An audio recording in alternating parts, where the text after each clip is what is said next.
So a few months ago, a good friend of mine, Steven, sent me a link from a tool manufacturer by the name of John Neiman.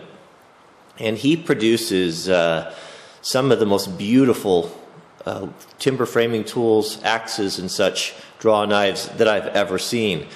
And when I went over to his site, he had produced some videos. I think the first one that I saw was called The Birth of a Tool. And I was really impressed by it. The video itself was beautifully shot, and I was just so enamored by his work, the quality of the work, and doing things by hand the old way, that it was really inspired me to think about maybe getting into blacksmithing. I don't have any background in it. I don't know much about it at all, but just by happenstance, down the road from me is one of the premier blacksmith teachers in this part of the country, and I'm looking forward to getting involved with him and getting kind of a foot in the door and start to hopefully apprentice with him a little bit and learn the trade. So where I'm going to start, I think where blacksmithing does start, is probably with a hammer and an anvil. And this is an old anvil that was given to me by my old neighbor Henry, and it's in pretty rough shape. You can see here on the corners they've been broken off. And this is probably not the anvil that I'll ultimately end up with if I decide to get into blacksmithing. I'll get something larger. But this is something that I have now, and it's something that I can kind of just get started on. But while I'm looking to find or build a forge and get the tools that I need, one thing I can do is to bring this thing back up and restore this anvil. And bring these corners up. So that's what we're going to be doing today. This is a tricky business, welding these, and I don't have a lot of experience with doing it because of this is case hardened on the top and a little bit softer here, and so it's heat and tempers, and there's a lot going into this, that a lot that I don't understand. So I've read all there is to read about it, and I'm going to give it a shot and see how it turns out.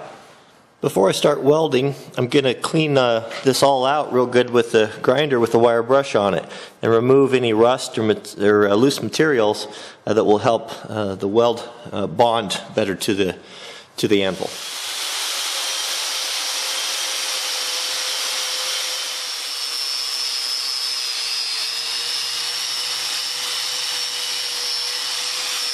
So now that I've got the area to repair cleaned up, I need to bring this anvil up to temperature. I want to have this thing roughly around 300 degrees or so before I start the welding. That's really going to help in the durability and prevent it from cracking. So I have no way of testing what the exact temperature is, so using this rosebud torch attachment, I'm just going to have to kind of keep the heat relatively close and do the best that I can. So I'll let that torch preheat this anvil a little bit while I'm getting my electrodes and the welder ready.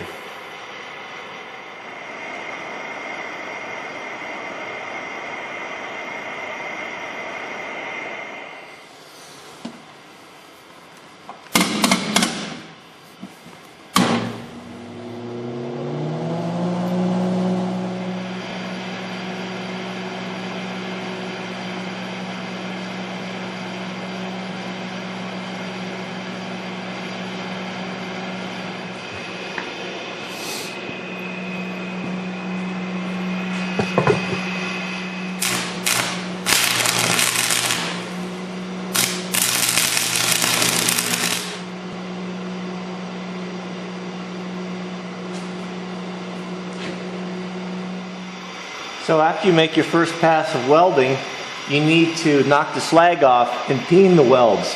What that means is putting little dimples in them like you would find on a golf ball. What that does is that relieves the stress and helps prevent cracking.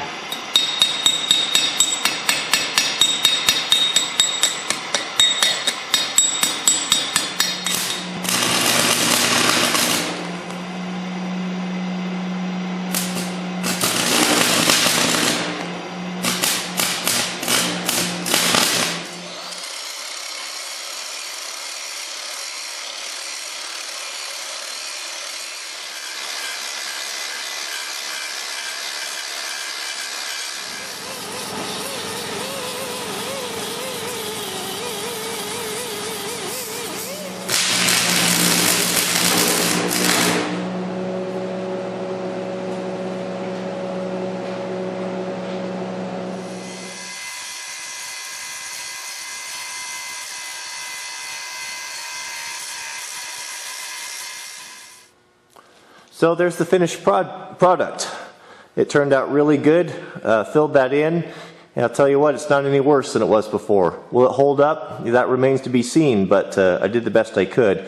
I put about an 1/8 degree radius on there, and it's got a nice flat surface. I put a straight edge on it, and it should be just tip top. So this is what it looked like before and after.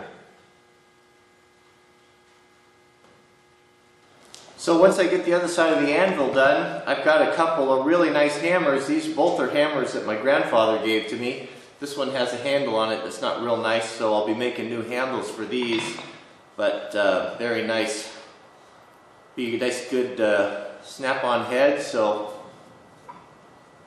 that'll be a good place to start for me. So once I get this all taken care of, then I can find myself a nice kind of a portable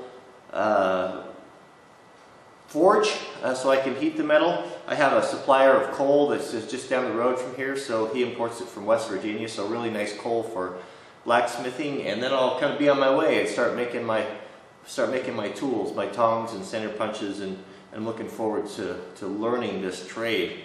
It's something I've wanted to do for a long time. So I hope you enjoyed the video, and stay tuned for more blacksmithing coming real soon. We'll see you later.